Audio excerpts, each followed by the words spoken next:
Hello and welcome to Twist List. Today we are looking at top 10 snipers in history. It was night and low visibility, but I saw a guy with an AK-47 lit up by the porch light in a doorway about 400 meters away. I watched him through the sights. He looked like just another Iraqi. I hit him low in the stomach and dropped him. Specialist James Wilks, 25, from Fort Worth, Texas. Concealment is key to becoming a great sniper. Highly trained marksmen who can shoot accurately from incredible distances with specialized training in high-precision rifles. In addition, they are trained in camouflage, fieldcraft, infiltration, reconnaissance and observation, making them perhaps the most feared military presence in a war. Below is my list of top 10 snipers in history and some of the greatest shots ever fired. At number 10 we have Thomas Plunkett, was an Irish soldier in the British 95th Rifles. What makes him one of the greats is that he shot a very impressive French general, Auguste Marie-François Colbert, during the battle at Cacabelos during Monroe's retreat in 1809. Plunkett, using a Baker rifle, shot the French general at a range of about 600 meters. Given the incredible inaccuracy of rifles in the early 19th century, this was either a very impressive feat, or one hell of a fluke. Well, Plunkett, not wanting his army buddies to think he was a bit lucky, decided to take the shot again before returning to his line. So he reloaded his gun and took aim once again, this time at the trumpet major who had come to the general's aid. When this shot also hit its intended target, proving that Plunkett is just one badass marksman, he looked back to his line to see the impressed faces of the others in the 95th Rifles. Just for comparison, the British soldiers were all armed with Brown Bess muskets and trained to shoot into a body of men at 50 meters. Plunkett did 12 times that distance, twice. The 9th spot on the list is occupied by Sgt Grace. The date was May 9, 1864, when Sgt Grace, a Confederate sniper, achieved what was considered to be an incredible shot at the time, and what is definitely the most ironic demise of a target in history. It was during the Battle of Spotsylvania when Grace took aim with his British Whitworth rifle.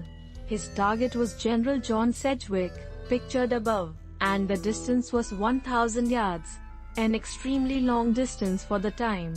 During the beginning of the skirmish, the Confederate sharpshooters were causing Sedgwick's men to duck for cover. Sedgwick refused to duck and was quoted saying, "What? Men dodging this way for single bullets?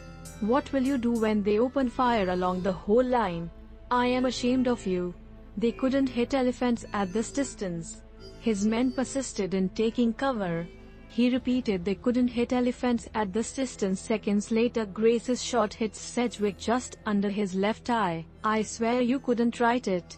Sedgwick was the highest-ranking Union casualty in the Civil War, and upon hearing his death, Lieutenant General Ulysses S. Grant repeatedly asked, "Is he really dead?" Number 8 on our list is Charles Chuck Mawhinney, 103 confirmed kills. Was an avid hunter as a kid and joined the Marines in 1967. He served in the U.S. Marine Corps during Vietnam and holds the record for number of confirmed kills for Marine snipers, exceeding that of legendary Marine sniper Carlos Hathcock. In just 16 months he killed 103 enemies, and another 216 kills were listed as probables by the military, only because it was too risky at the time to search the bodies for documents. When he left the Marines, he told no one of his role during the conflict, and only a few fellow Marines knew of his assignments. It was nearly 20 years before somebody wrote a book detailing his amazing skills as a sniper. Mawhinney came out of anonymity because of this and became a lecturer in sniper schools. He was once quoted saying, "It was the ultimate hunting trip, a man hunting another man who was hunting me. Don't talk to me about hunting lions or elephants. They don't fight back with rifles and scopes. I just loved it. I ate it up." A routinely deadly shot from distances between 300 to 800 yards, Mawhinney had confirmed kills of over 1,000 yards, making him one of the greatest snipers of the Vietnam War. At number 7 we have Rob Furlong, a former corporal of the Canadian Forces. He holds the record for the longest confirmed sniper kill in history at 1.51 miles or 2,430 meters. That's the length of about 26 football pitches. This amazing feat occurred in 2002, when he was involved in Operation Anaconda. His sniper team consisted of 2 corporals and 3 master corporals. When a 3-man Al-Qaeda weapons team moved into a mountainside position, he took aim. Furlong was armed with a .50 caliber Macmillan Brothers TAC-50 rifle and loaded with a Max very low drag bullets. He fired and missed. His second shot hit the enemy's knapsack on his back. He had already fired his third shot by the time the second hit, but now the enemy knew he was under attack. The airtime for each bullet was about 3 seconds due to the immense distance, enough time for an enemy to take cover.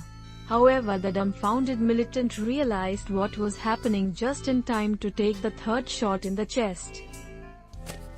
Number 6 on the list is Vasily Zaytsev, 242 confirmed kills. Zaytsev is probably the best-known sniper in history thanks to the movie Enemy at the Gates. It is a great film and I wish I could say it was all true. However, the truth only goes as far as the Battle of Stalingrad. There was no Nazi counter-sniper specialist in real life. Well, not to the extent of the film. Here's the truth. Zaytsev was born in Lenin Square and grew up in the Ural Mountains. His surname means hair. Before Stalingrad, he served as a clerk in the Soviet Navy, but after reading about the conflict in the city he volunteered for the front line.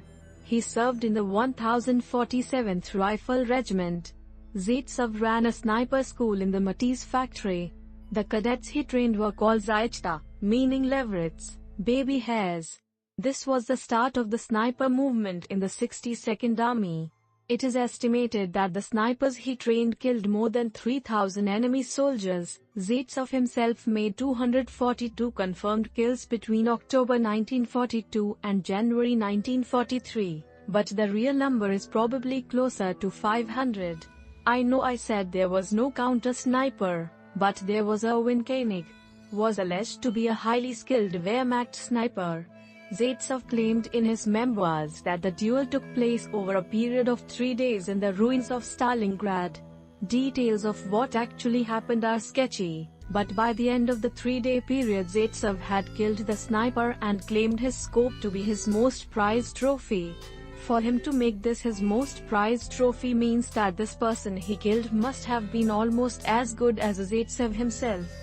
The 5th spot on the list is occupied by Lyudmila Pavlichenko, 309 confirmed kills. In June 1941, Pavlichenko was 24 and Nazi Germany were invading the Soviet Union.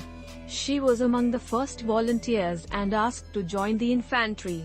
She was assigned to the Red Army's 25th Infantry Division. From there she became one of 2,000 female snipers of the Soviet. Her first 2 kills were made near Belyayevka using a Mohsin Nagant bolt-action rifle with a PE-4 power scope. The first action she saw was during the conflict in Odessa.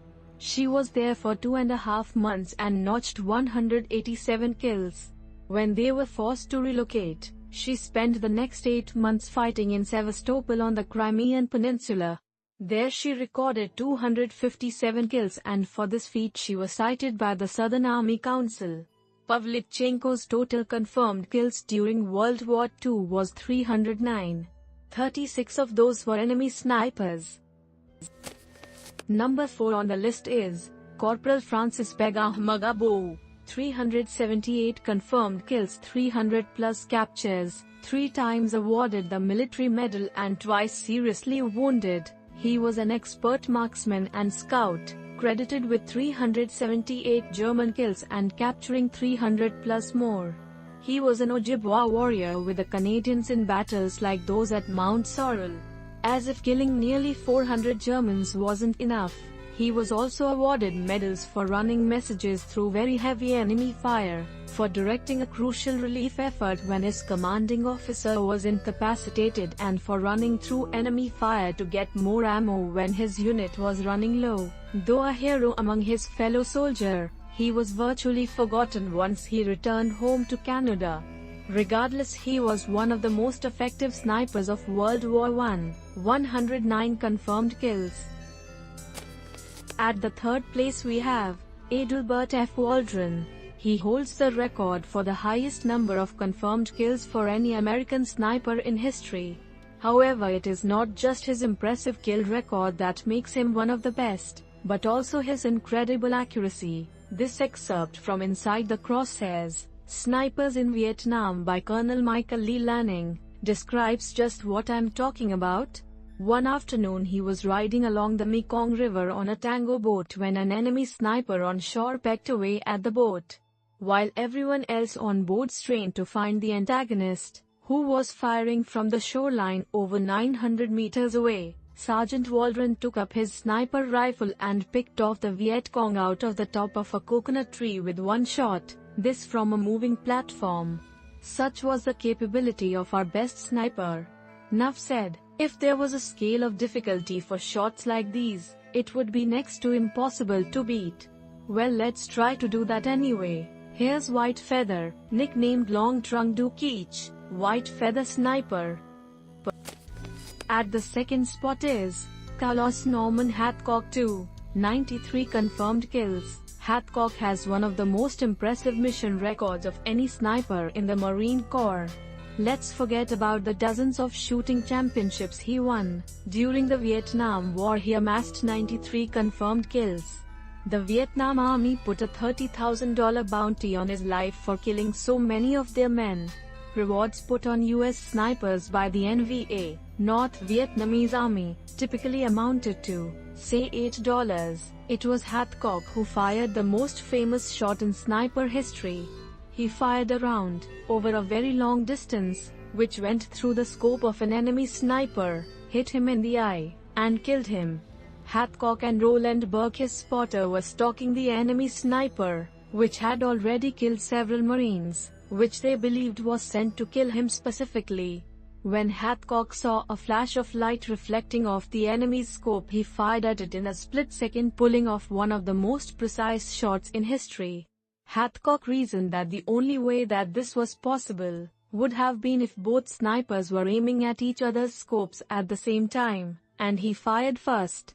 However, although the distance was never confirmed, Hathcock knew that because of the flight time, it would have been easy for both snipers to kill each other. The White Feather was synonymous with Hathcock. He kept one in his hat, and he removed it only once for a mission.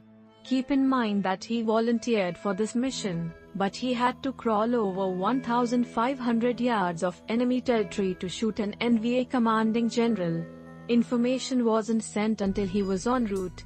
He volunteered for a mission he knew nothing about. It took 4 days and 3 nights without sleep of inch-by-inch crawling.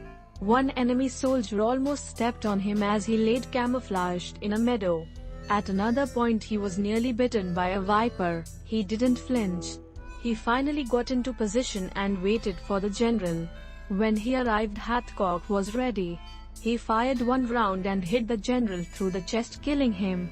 The soldiers started a search for the sniper and Hathcock had to crawl back to avoid detection. They never caught him. Nerves of Steel, nicknamed the White Death. And finally, at number 1, Simo Häyhä, 705 confirmed kills, 505 with rifle, 200 with submachine gun, was a Finnish soldier who, using an iron-sighted bolt-action rifle, amassed the highest recorded confirmed kills as a sniper in any war, ever. Häyhä was born in the municipality of Rauljevi near the present-day border of Finland and Russia, and started his military service in 1925. His duties as a sniper began during the Winter War, 1939 to 1940, between Russia and Finland.